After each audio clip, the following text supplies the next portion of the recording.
Welcome back here with Money, Money, Money, and this is the tax saving special because it is that season in the year again. So let me start off with Chetan. Chetan, let's talk about the reductions that are available with respect to healthcare. So do run us through the tax benefits that are available.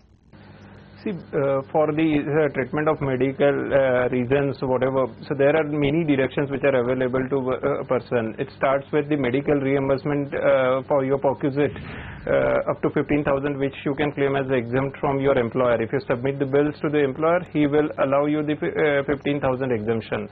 Apart from that, if you pay the medical insurance for you yourself, or any member of your family, including your spouse, children, so then you get a deduction of up to 25,000. And if you or any member of your family is more than 60 years of age, that deduction goes to 30,000. Apart from that, if you are paying the medical insurance premium for your parents, so the additional deduction you get is 25,000. And if any of them, so either of your parents is about 60 years of age, so you get a deduction of 30,000 total. Apart from this, if you have done any preventive health checkup, so you can claim the deduction of up to 5,000, maximum 5,000 for under this overall limit of 80D. So this entire deduction is available under 80D.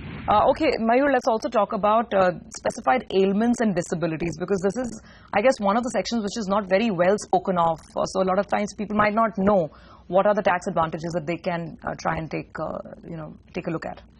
Sure. So for specified ailments, there are certain deductions, or if any expenditure which are being incurred, the expenditure is allowed as a deduction, and there are limits to it. So the limit is 75,000 for resident individuals, and if it is for dependent who suffers severe disability, then it can get into 1,25,000. And when we talk about specified ailments, would you offhand remember which are the major ailments that have been listed out by the taxman? So those are like cancers, TB, and other elements which are covered therein. Let's also talk about the NPS in a little more detail, because that gave salaried individuals the avenue of saving an additional 50,000 rupee in tax, and also hopefully build up some kind of retirement security. So how does the tax treatment for NPS work? Because it's a little complicated. When you invest, it's exempt. During the maturity period, it's exempt. But when you're withdrawing money from NPS, that's where there is partial exemption offered. So do run us through the provisions.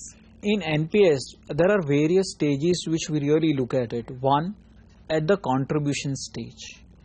So for salaried employee, there are two kinds of contribution can happen. One, which employee himself contributes by way of deduction from his salary, and employer paying into the NPS scheme.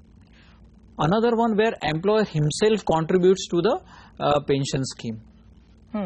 Now, as far as employee's own contribution is concerned, the limit for that contribution can be anything, but one eligible amount is 10% of your basic salary, which is eligible for deductions. However, overall limit along with 8IC pension scheme and NPS scheme all put together cannot exceed 1.5 lakh. Apart from that, additional 50,000 is available towards this contribution. So overall limit gets expanded to 2 lakh in that sense. It's 2 lakhs or it's 10% of your basic salary, whichever is less. Absolutely right. Okay, so that's at the contribution stage. Right. Now, employer's contribution up to 10% of basic salary is entirely available as a deduction, and there are no limits to it. So that is over and above this 2 lakh. Okay, but that's for the employer. That's a deduction that the employer is going to claim. So, the method which is being followed is exempt at the stage of contribution, exempt at the stage of income earned from this NPS. However, whenever it is being withdrawn, last year the provision came in that up to 40% it is tax exempt and balance 60% is taxable. Now, what has been also proposed on a going forward basis, that if until the final withdrawal happens, if there are any interim withdrawals which are happening as per the NPS scheme, if that is not exceeding 25%, it can never exceed 25%, then the entire amount is also exempt those interim withdrawals are also going to be exempt from taxation. Okay. But that will happen from the next year onwards. Okay, fair enough. Chetan, come in on this. NPS, and let me broaden this question to overall retirement planning and investing for your sunset years. A lot of people simply put in money into different tax saving investments because it's last minute, you don't think it through, and you somehow want to just save tax. But, looking at it from a tax efficiency point of view, which vehicle do you think is the most efficient if you want to save some money for retirement? See, NPS is one of the good options, but there are factors which are involved that returns are not assured, and the returns are linked to market performance because certain portion of your investment goes into equity as well. So it is one of the good options because there are even the charges. The fund management charges are very low. So if you compare with the ELSS, so ELSS will charge you somewhere in the range of 2 to 2.5% as a fund management charges. And I think for cap on the expenses is 0.25% in case of NPS. Apart from that, I think PF, your Employees Provident Fund for salaried individuals, is one of the best option for investing. Reason being, it provides you 0.5% higher interest rate as of now as compared to your even PPF or other small saving schemes.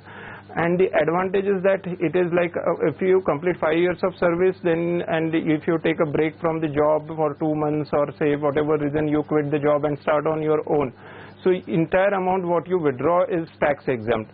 And the interest which you receive on the PF account is also tax exempt during its tenure.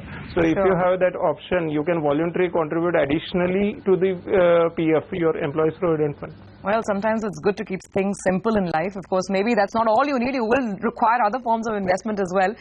Okay, all right. On that note, we have to take another quick break. But when we come back, some viewer queries, all the tax questions that you need answered, that'll be done right here on Money, Money, Money.